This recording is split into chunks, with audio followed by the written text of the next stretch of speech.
भंडारा गोंदियाचे काँग्रेसचे उमेदवार डॉक्टर प्रशांत पडोळेंनी कुटुंबासह मतदानाचा हक्क बजावला। मतदानासाठी मोठ्या संख्येने घराबाहेर पडा, पडोळेंचं मतदारांना आवाहन।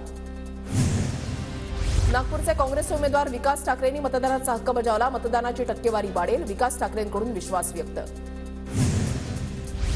मतदानाआधी विकास ठाकरेंकडून गणपती बाप्पाची मनोभावे पूजा। विकास ठाकरेंची नागपूरमध्ये नितीन गडकरींच्या विरोधात लढत। प्रतिभा धानोरकरांनी बजावला मतदानाचा हक्क। चंद्रपूरमध्ये भाजपचे सुधीर मुनगंटीवार आणि काँग्रेसच्या प्रतिभा धानोरकरांमध्ये सामना। मुनगंटीवारांसाठी प्रतिष्ठेची लढाई। प्रतिभा धानोरकरांकडून मतदान करण्याआधी पूजा अर्चा। प्रतिभा धानोरकर चंद्रपूरच्या काँग्रेसच्या उमेदवार। रामटेकमध्ये शिंदेगडाचे राजू पारवे आणि काँग्रेसचे श्यामकुमार बर्वे आमने सामने। राजू पारवेंनी मतदानाचा हक्क बजावला। रामटेकचा गड सर करायचा असं जनतेनं ठरवलंय। राजू पारवेंची प्रतिक्रिया। राजू पारवेंकडून गजानन महाराजांचं दर्शन। मोहन भागवतांनी सकाळीच मतदानाचा हक्क बजावला। मतदान केलं पाहिजे, मोहन भागवतांकडून मतदारांना मतदान करण्याचं आवाहन। भंडारा गोंदियामध्ये भाजपचे सुनील मेंढे आणि काँग्रेसच्या प्रशांत पडोळेंमध्ये सामना। गडचिरोलीमध्ये भाजपचे अशोक नेते आणि काँग्रेसचे नामदेव किरसाण यांच्यामध्ये लढत।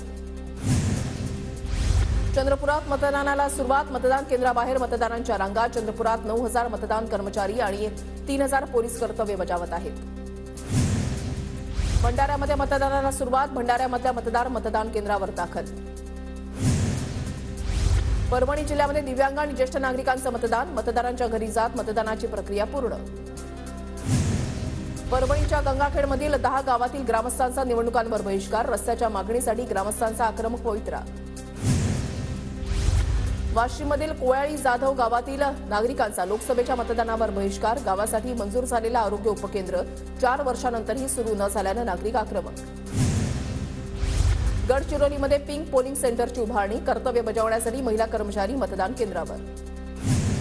नांदेडमध्ये एकूण 3,047 मतदान केंद्र सज्ज। येत्या 26 एप्रिलला मतदान होणार।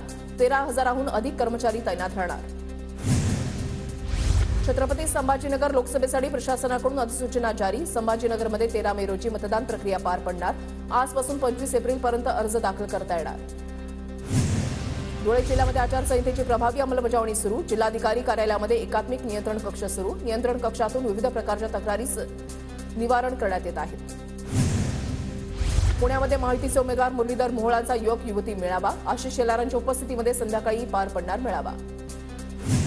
वंचितच्या प्रफुल्ल लोढांची जळगावमधून माघार। अर्ज दाखल करण्यापूर्वीच उमेदवारी मागे घेतली। जिंकण्याचा विश्वास नाही म्हणून माघार। लोढांची प्रतिक्रिया। भाजपच्या उमेदवार डॉक्टर हिना गावित 22 एप्रिलला अर्ज भरणार। आमदार प्रवीण दरेकर यांच्या प्रमुख उपस्थितीमध्ये अर्ज भरणार।